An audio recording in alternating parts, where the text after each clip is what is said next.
Hallelujah. खुदा यीशु मसीह के अजीम जलाली कुदरत वाले नाम में आप सबकी सलामती हो। खुदा यीशु मसीह का अपना इत्मीनान आप सब में बढ़ता चला जाए और आपकी सलामती हो। खुदा करे कि दौरान कलाम डिस्टर्बेंस ना हो। आने वाले हजरात नहायत एहतराम के साथ आकर बैठते चले जाएं, क्योंकि सबसे ज़्यादा इज्जत खुदा के कलाम की है। आमीन। सो अजीज़ बहनों और भाइयों, शुक्रगुजार हैं खुदा बाप के, उसके बेटे यीशु मसीह के और खुदा पाकरू के जो हमारा उस्ताद है। और खुदा का पाकरू इस दुनिया में इसलिए आया कि हम फतह से बढ़कर गलबा हासिल करें। फतह के बाद गलबा है। रूह इसलिए उस्ताद के तौर पर आया कि हम फतह हासिल करें और फतह हासिल करने के बाद गलबा हासिल करें, क्योंकि फतह होने के बाद जगह जदल होते हैं और बादशाहों को फतह कर लेते हैं। या तो बादशाह भाग जाते हैं, एक बादशाह भाग जाता है, एक दुश्मन भाग जाता है, या बादशाह या दुश्मन को कत्ल कर दिया जाता है। मगर अजीज बहनों और भाइयों, गलबा जिस दुश्मन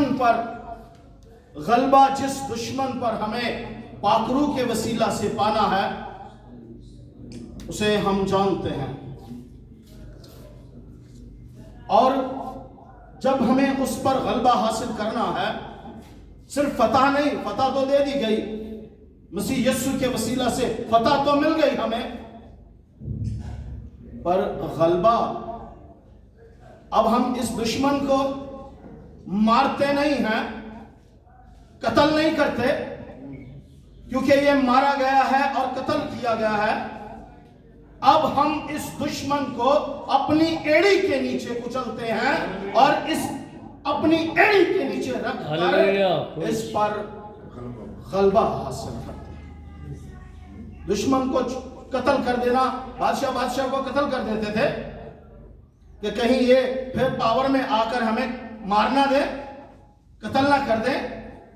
पर याद रखिए अजीज बहन और भाइयों, खुदा का पाक रूह हमें इसलिए मिला है, इसलिए अता हुआ है कि ये दुश्मन जो मर्जी कर ले,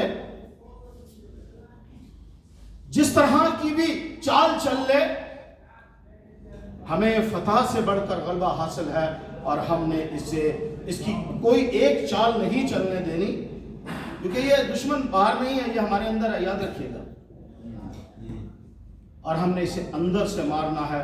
और ये जो मर्जी शरारत करता रहे, ये जैसी मर्जी शरारतें करता रहे, हमें पाक रूह के वसीला से फतह से बढ़कर गलबा हासिल हुआ है। और हमने इस इब्लीस को अपने पांवों के नीचे रखना है, यही फतह से बढ़कर गलबा है।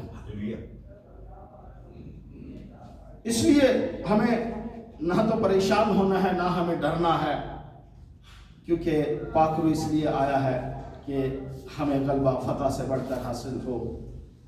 आइए, रोमियो की कलीसिया को लिखा गया पौलुस रसूल का खूबसूरत खत निकालिए मेरे साथ। और 8वें बाब में हम डिवोशनल चंद बातें सीखेंगे। 8वें बाब की 28वीं और 29वीं आयत को और 30वीं आयत 3 आयत को पढ़ दीजिएगा। रोमियो 8वां बाब उसकी 28वीं 29वीं और 30वीं आयत को। और हमको मालूम है कि सब चीजें मिलकर खुदा से मोहब्बत रखने वालों के लिए भलाई पैदा करती हैं, यानी उनके लिए जो खुदा के इरादा के मुवाफिक बुलाए गए, क्योंकि जिनको उसने पहले से जाना उनको पहले से मुकर्रर भी किया कि उसके बेटे के हम शक्ल हों, ताकि वो बहुत से भाइयों में पहलौठा ठहरे। और जिनको उसने पहले से मुकर्रर किया उनको बुलाया भी, और जिनको बुलाया उनको रास्तबाज भी ठहराया, और जिनको रास्तबाज ठहराया उनको जलाल भी बख्शा। आमीन आमीन। मेरी अजीज बहनों और भाइयों, जरा और से सुनिएगा कलाम मुकद्दस को। यहां चंद चीजें पेंसिल है तो उन्हें अंडरलाइन कर लीजिएगा, लिख रहे हैं तो लिख लीजिएगा। और क्या ही मुबारक बात हो, हम सब यहां बुलाए हुए बैठे हैं। आमीन। बुलाए हुए बैठे हैं। मैं जरा एक 3 स्टेप आगे जंप मार गया हूं। बुलाए हुए बैठे हैं। अब मुबारक बात यह है, मुबारक बात यह है कि हम कलाम को सुन कर कलाम बन जाए, तो आसान हो जाएगा जिंदगियों को बचाना। क्योंकि अब मैं आता हूं इन 29वीं और 30वीं आयत की तरतीब की तरफ। तो लिखा है, जिनको उसने पहले से जाना उनको क्या कर दिया जी? पहले से जाना। क्योंकि जिसने जाना है वो हकीकत में दिलों और गुर्दों तक को जानता है, और जानने के बाद ही उसने क्या कर दिया है? आमीन आमीन। अभी बुलाया नहीं है, क्या कर दिया है? उसके इरादा में आ गया कि अब ये मेरा बुलाया हुआ होगा। आमीन। ये कौन होगा जी? मेरा बुलाया हुआ होगा। और अब जरूर है कि ये मेरे जाने के मुताबिक जैसा मैंने इसे समझा और परखा है उस पे कायम रहे। यहां मिसाल दूंगा दाऊद की। जाना गया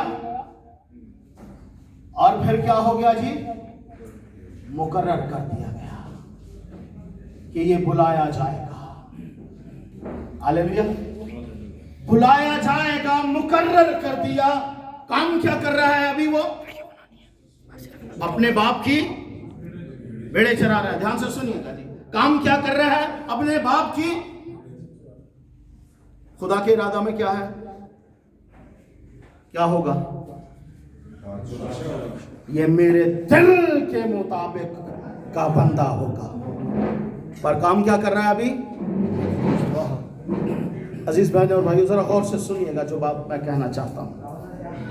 आप सबको खुदा ने जाना है, मुझे जाना है, और मैंने कहा कि हमें बुला लिया गया है। आप जब जाने गए तब ही आप मुकर्रर कर दिए गए। बुलाने का स्टेप अभी आगे है। एक प्रोसेस में से गुजरना है। बुलाए जाने से पहले एक प्रोसेस में से गुजरना है, और वो प्रोसेस आगे बताया गया है। ऐसी कुछ खूबसूरत बात है कि उसने हमें जान लिया है। अजीज बहन और भाइयों, ये जानना जो है ना, यहां मैं कहना चाहूंगा, मुझ समेत हम खुदाम हैं, पर बहुत सी ऐसी टिड्डियां हैं जो हमें हर वक्त तंग करती रहती हैं, और हमारी अंडरस्टैंडिंग को, हमारी पहचान को, हमारी जान को जो खुदा ने हमारे बारे में की है उसमें कमी का बाइस बनती हैं। हम चाहे कहें, यहां इब्तिदा में मैंने कहा कि रूहुल कुदुस हमें इसलिए बख्शा गया कि हम फतह के बाद गलबा हासिल करें, और ये जितनी भी कमजोरियां, जितनी भी खामियां हैं, बावजूद खादिम होने के, हम अपनी जिंदगियों पर जब झांकेंगे ना तो बहुत कुछ नजर आएगा। और याद रखिएगा, ये पाखरू है, ये यीशु नहीं है कि गुनाहगार को गुनहगार को, बात को गौर से सुनिएगा, कोई इसका उल्टा मतलब ना ले ले। पाखरू उनको इस्तेमाल करता है, उन जिंदगियों को जो खुदा की पहचान और जान के मुताबिक कामिल होते हैं। पाखरू कभी भी ऐसी जिंदगियों को इस्तेमाल नहीं करता। हाँ, खुदा का बेटा यीशु हमें पाक करता रहता है, वो हमें अपने पास बुलाता है, वो हमारी खामियों को, कमियों को, कमजोरियों को दूर करता है। पर पाखरू का एक अपना मेयार और अपना स्टैंडर्ड है, वो उस वक्त तक उस लेवल पर काम नहीं करता। अगर कोई शख्स घुमंडी हो, उसे मैं खादिम हूं और मैं थोड़ा सा घुमंडी भी हूं, और मुझे मिल जाए मुअज्जज़ात की कुदरत, तो मैं क्या करूंगा? क्या करूंगा? मैं मुअज्जज़ात दिखाऊंगा और साथ में थोड़ा थोड़ा घुमंड करूंगा। और खुदा, मेरी क्या औकात है कि मैं ये मुअज्जज़ात कर रहा हूं और फिर मैं घुमंड भी कर रहा हूं? मारा जाऊंगा, हलाक होऊंगा मैं, या फिर खुदा को पसंद नहीं आएगा और खुदा निकाल कर बाहर फेंक देगा। आगे लिखा है, पहले उसने जाना और फिर क्या कर दिया उसने? मूसा कहां पर है? महल में है, पर खुदा ने क्या कर दिया? उसे जानना, पहचानना, और फिर उसने मुकर्रर कर दिया, तू मेरा है। और बाहर निकलते ही अपने भाई पर जुल्म बर्दाश्त नहीं करना। आमीन, आमीन। मूसा, दाऊद कह रहा होगा, लोग कह रहे होंगे ये चरवाहा है, ही इज अ शेपर्ड, और ये तो ये देखो नीचे सफाई कर रहा है, ये तो चर्च में कोई आजिज सा काम कर रहा है। पर खुदा ने जान लिया है कि ये यहां पर इसलिए है कि अपनी आइडेंटिटी को मेरे साथ कायम रखे। जैसा मैंने इसे जाना है ये वैसा ही रहे, और फिर बुलाया जाएगा। कब? लिखा है उसके बेटे, और अगला स्टेप बड़ा खूबसूरत है, मुकर्रर भी किया कि उसके बेटे के क्या हों जी? Hallelujah, hallelujah. और ये है खूबसूरती, जाना, मुकर्रर किया, और फिर बेटे के क्या बनने का? हम शक्ल, शबी की बात नहीं हो रही, मिलते जुलते फेसेस की बात नहीं हो रही, बल्कि खुदा की खूबियों, मसीह यीशु की खूबियों और उसकी सारे मिजाज की बात हो रही है। अगर गौर किया जाए मसीह यीशु पर, यीशु मसीह ने बपतिस्मा लिया, और बपतिस्मा लेने के बाद क्या किया?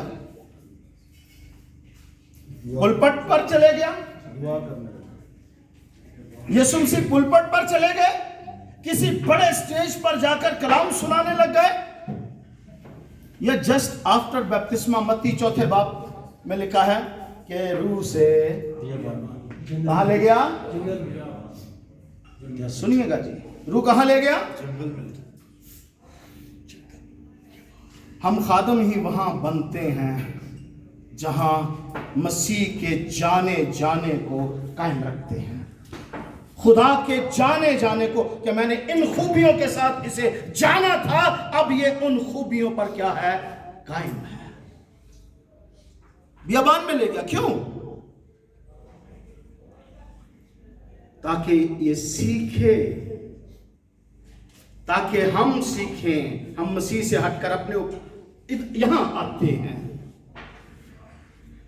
ताकि मसीह के हम शक्ल हों, और जब हम शक्ल बन जाएंगे तो हमें दुआ करना भी आ जाएगी, खूब दुआ करना आ जाएगी, और खूब रोजे भी रखने आ जाएंगे। और फिर हमारा मसीही मिजाज भी क्या हो जाएगा जी?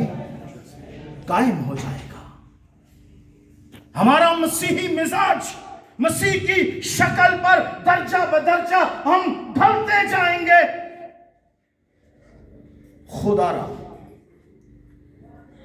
हम किसी के साथ ऑनेस्ट ना हो, अपने साथ जरूर हो, जरूर अपने साथ सच्चाई से बात किया करें, और अपनी छोटी छोटी कोताही, जचती नहीं हमें ये बातें। हमारे अंदर मुख्तलिफ तरह की प्रॉब्लम्स हैं। कई लिटिल प्राउडीज टाइप के पादरी हैं, कहीं एवं किसी से मिजाज मिलाने की कोशिश नहीं करते, कहीं एवं किसी से इग्नोर करने की। अरे हमारे अंदर बहुत सी प्रॉब्लम्स हैं, पर मैं कहता हूं आई एम नॉट द जज।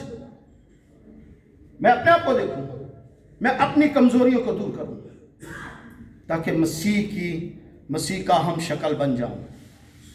हमें नहीं लगती कि हमारी वो प्रॉब्लम्स हैं, हमें नहीं लगती वो हमारी कमजोरियां, हमें नहीं लगती कि वो हमारा मिजाज मसीह से हटाती हैं। पर अजीज बहन और भाइयों, मसीह यीशु, मैं ऐसे ही सोच रहा था कि खुदावंद यीशु मसीह बपतिस्मा लेने के बाद रूह भी नाजिल हो गया। आज हम पर रूह नाजिल होता है, बपतिस्मा लेते हैं तो हम सीधा कहां जाते हैं जी? पादरी साहब उनकी जगह खिदमत करनी है साहब, हाँ? तो तस्वीर साड़ी हुण अच्छी जगह ते लाया करो, क्योंकि रूह कुदस भी मिल गया। पर तुमने अभी मसीह के उस बियाबानी सफर को शुरू भी नहीं किया। जब बियाबानी सफर शुरू होता है तो फिर मैंने कहा, मैं बैठा हुआ सोच रहा था बियाबान में क्यों चला गया। ये मेरी अपनी अंडरस्टैंडिंग है, आप इसे माने या ना माने, पर मैं ये समझ रहा था कि आदम को अदन मिला तो उसने उसको बियाबान बना दिया। यीशु को बियाबान मिला और उसने उसे अदन बना दिया, अदन बना दिया। इसलिए ए खादिम, ए सैमसन, तुझे मसीह की उस जान को, उस पहचान को कायम रखना है जो बेटे की है। तुझ में बेटे जैसी खूबियां उसने देखी होंगी। ए खुदाम, आप में उसने बेटे जैसी खूबियां देखी होंगी। और फिर क्या किया होगा? उसने मुकर्रर कर दिया। हम बाद में मुकर्रर होते हैं, और खुदा ने पहले क्या कर दिया है? जाना है, मुकर्रर कर दिया है, इज माय। पौलुस रसूल के साथ भी यही हुआ। अगली बात पर चलते हैं। बड़ी खूबसूरत बात है, हम शक्ल हो ताकि बहुत से भाइयों में क्या हो जी? पहलौटा वो हो।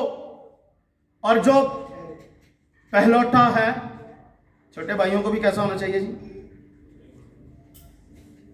छोटे भाइयों को कैसा होना चाहिए? आमीन। बाप को यह कंप्लेन नहीं मिलनी चाहिए, बड़े भाई को यह कंप्लेन नहीं मिलनी चाहिए कि देख तू ऐसा है, तेरे छोटे भाई कैसे हैं। जब छोटे भाइयों से भी मिला जाए तो लोग बड़े भाई को कहें कि हू बहू मैंने मसीह को देखा है, मैंने तुझे देखा है। छोटे भाई भी ऐसे होने चाहिए। और आगे लिखा है, जिनको उसने पहले से मुकर्रर किया। जब वो कत्ल कर रहा था, जब साउल स्तिफनस का कत्ल का इरादा बना रहा था, जब दाऊद भेड़ बकरियां चरा रहा था, जब मूसा महल में ऐश व इशरत कर रहा था, उस वक्त उसने उसे मुकर्रर किया पर फिर उसने क्या कर लिया, उन्हें बुला लिया। मूसा भी आ गया, दाऊद भी आ गया, और जब आया तो उसने जाहिर कर दिया, उसने कहा तू तो भाले लिए तलवार लिए आता है, मैं किसके नाम से आता हूं? आज से तेरा सर तेरे तन से जुदा कर दूंगा। ये है मुकर्रर किया हुआ। और फिर जब बुलाया गया तो कमाल कर दिया। हम अपनी जिंदगी पर गौर किया करें। अरसे दराज से बुलाए गए। मैंने कहा था मैं 3 स्टेप आगे आ गया हूं। फिर जब उसने बुलाया तो फिर क्या होना चाहिए था? Please try to understand. अरे वो स्टेप गुजर गए। मैं यहां एक बात करना चाहूं।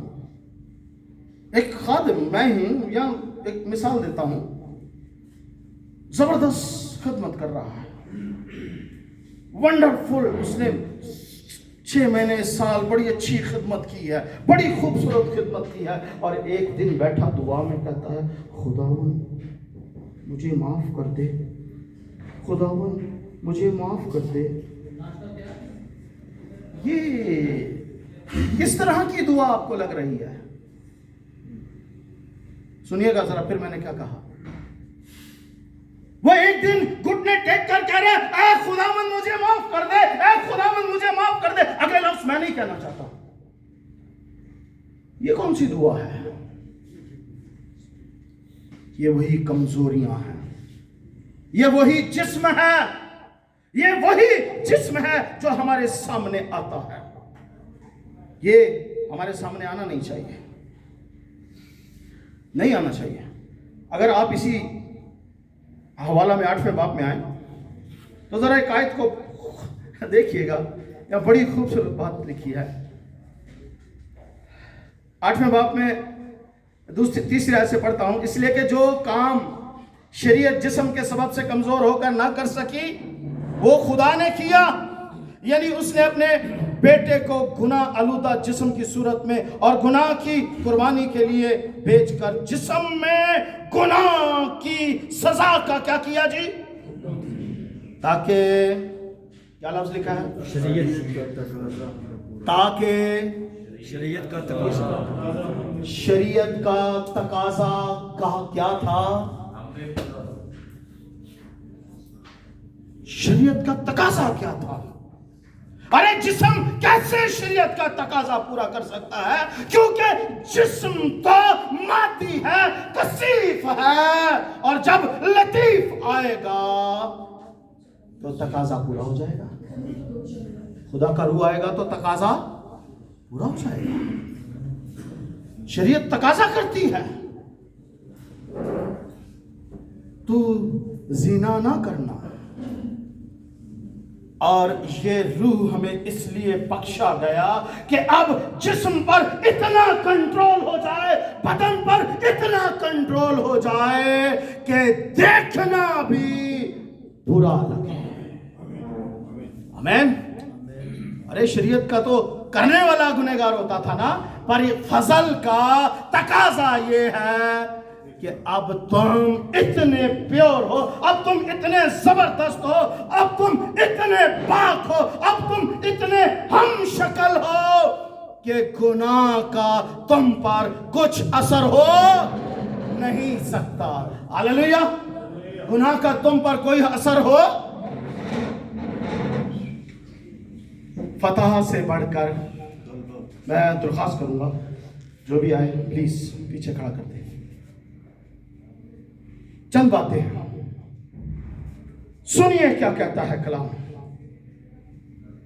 अब यहां लिखा है तकाजा पूरा हो, जो जिस्म के मुताबिक नहीं बल्कि रूह के मुताबिक चलते हैं, क्योंकि जो जिस्मानी है वो जिस्मानी बातों के, लेकिन जो रूहानी है हालेलुया आते हैं। बुलाया, और जब बुलाया तो फिर क्या किया जी? रास्तोबाज। आमीन। ये वो रास्तबाज है जो कहता है मैं मसीह की मानद बन गया हूं, बनता जाता हूं और मैं अपने बदन को मारता कूदता हूं ताकि गुनाह ना करूं। ये वो है, इज दैट। ये इतना रास्तबाज है, ये इतना प्योर और पाक है। आगे चलते हैं शॉर्ट करते हुए। और जिनको बुलाया है उनको क्या बख्शा है जी? जलाल। हालेलुया। क्या बख्शा है जी? ये जलाल क्या है? मूसा की तरह चेहरे पर इतना नूर है या रिफ्लेक्शन है? नहीं। आज एक बात कहना चाहता हूं मेरे अजीज भाइयों और बहनों, कहना ये चाहता हूं, जाना गया परफेक्ट, हम शक्ल बना तो परफेक्ट, बुलाया गया तो जबरदस्त, और जब उसे चेक किया गया तो he is as it is as Jesus is.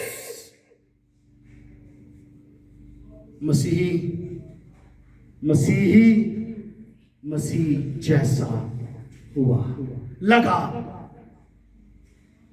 अब जलाल बख्शा। मेरी अजीज बहनों और भाइयों, यह है लास्ट स्टेप। हम इतने दिनों से सीख रहे हैं, हम इतने दिनों से मिशन, एवेंजलिज्म और ये सब कुछ सीख रहे हैं। और मेरी अजीज बहनों और भाइयों, दिस इज ट्रू। यही आपका वक्त है, यही मेरा वक्त है। इस इतनी बड़ी दुनिया में मैं बड़े फख्र से कहना चाहता हूं, अगर कोई मुकर्रर किया गया, अगर कोई मसीह का हम शक्ल हुआ, अगर कोई बुला लिया गया और अगर कोई रास्तबाज ठहर गया, तो जब उसे बुलाया गया तो याद रखो पाकिस्तान इतना सा है जिसे जीतना मुश्किल नहीं है। अजीब तो नहीं लगा? अजीब तो नहीं लगा? यकीन करने की जरूरत है। अगर अजीब लग रहा है तो फिर हम ये प्रस्तिश करना छोड़ दें। ये पहाड़ भी, जब ये गीत गाया जा रहा होता है ना, तो कलीसिया में इतनी बेदारी होती है, इतना वलवला होता है कि मुझे ऐसे लग रहा होता है अभी सारे पहाड़ जो है ना मैदान बना ही छड़ देने, वर्शिपर ने ते, क्वायर ने ते, कलीसिया ने ते हुणे ही रूहे पाक चट्टाना नूं हिला देंदा है, सब कुछ ही कर देंदा है। ते इन्ने अरसे तो ही गांदे जा रहे हैं ते ना पहाड़ मैदान हुंदे ने। वो आप ही आप अंदर ओदा पहाड़ ही जड़ा वो मैदान नहीं बनया, उसका बातें नहीं, कुछ नहीं बना। तो जितनी मर्जी हम अच्छे से अच्छे साउंड में कर लें और अच्छे से अच्छे सुर पे कर लें और जैसे मर्जी ब्यूटीफुल माहौल में कर लें। गौर से सुनिए जी, पहाड़ मैदान बनने वाले गाते हम रह जाएंगे और आखिर तक गाते रह जाएंगे, पर जो जाने गए, वो जो मुकर्रर किए गए, खास बात जो बेटे के हम शक्ल नजर आए, वो पहाड़ भी मैदान कर सके। चाहे उसे प्रस्तिश आती है, चाहे उसे पढ़ना आता है, चाहे उन्होंने अंग्रेजी दी कोटेशन आउंदियां ने ते भावें उन्होंने बड़े बड़े स्कॉलरां दे नाम याद हो। आमीन। और याद रखिए, आखिरी बात कहना चाहता हूं, बुलाए गए खुदा, हकीकत यह है कि इस दुनिया में आपके सिवा मोहब्बत और कोई नहीं है। आमीन। बुलाए गए, तेरे सिवा ईमान भी और कोई नहीं है। यकीन मान, ये जो एक बात है, इनके अंदर बड़ा वसी कलाम है, पर सिर्फ इन शॉर्ट ये बताना चाहता हूं, ऐ बुलाए गए इस दुनिया का जायका भी तू ही है, और तेरे ही वसीला से सब कुछ नजर आ रहा है, क्योंकि तू मसीह में लगाया गया है। जब तू बुलाया जाएगा तो कमाल करेगा। तू ही मोहब्बत है, तू ही ईमान भी है, तू ही जिंदगी भी है। तू क्या है? जिंदगी। तू ही जिंदगी है और जिंदगी कहीं पर नहीं है। आमीन। तू ही जिंदगी है, तू ही जबरदस्त, तू ही जबरदस्त है। इसलिए बुलाए जाने की सारी पिछली कंडीशन को पूरा कर, बुलाए जाने की सारी कंडीशंस को पूरा कर। अरे क्या चाहिए था? और यहोवा मिल गया जो जंग में सबसे क्या है जी? हाँ, गीता तक की। लहू मिल गया जो कुदरत वाला है, और बाकरू मिल गया। और क्या चाहिए? और कुछ चाहिए इसके अलावा? हथियार बस अपने अंदर जो है ना, जो अंदर की कमजोरियां उसे दूर करना है। और आखिरी बात ये कहना चाहता हूं, फिलडेल्फिया का मतलब सारे जानते हैं। जब कभी किसी फोरम पर, जब कभी किसी प्लेटफॉर्म पर, जब किसी कलीसिया के या किसी भी मंच में कहीं पर भी फिलडेल्फिया के खादिम की बात हो, तो यकीन कर लीजिए कि लोगों के जहन में दो लफ्ज तो लाजमी आ जाए कि यही मोहब्बत है और यही हलीमी का नमूना है, और कुछ नजर आए ना है। जब फिलडेल्फिया का नाम लिया जाए तो ये दो लोग बेसाख्ता कह दें, फिलडेल्फिया का पादरी, अरे यार ये बड़ा मोहब्बत वाला है। फिलडेल्फिया का पादरी, अरे यार ये बड़ा हलीम है, यार ये बड़ा प्यारा है। बहुत सी बड़ी खराब है गवाहियां। हम अगर मिशनों में जाएं या कहीं भी जाएं, पर जहां फिलडेल्फिया टाइम का क्या मतलब है जी? 15 मिनट पहला। और मैं ये कहना चाहता हूं इसके साथ, अगर फिलडेल्फिया पादरी का नाम आए तो कहा जाए कि he is the honest one. खुदा आपको आमीन।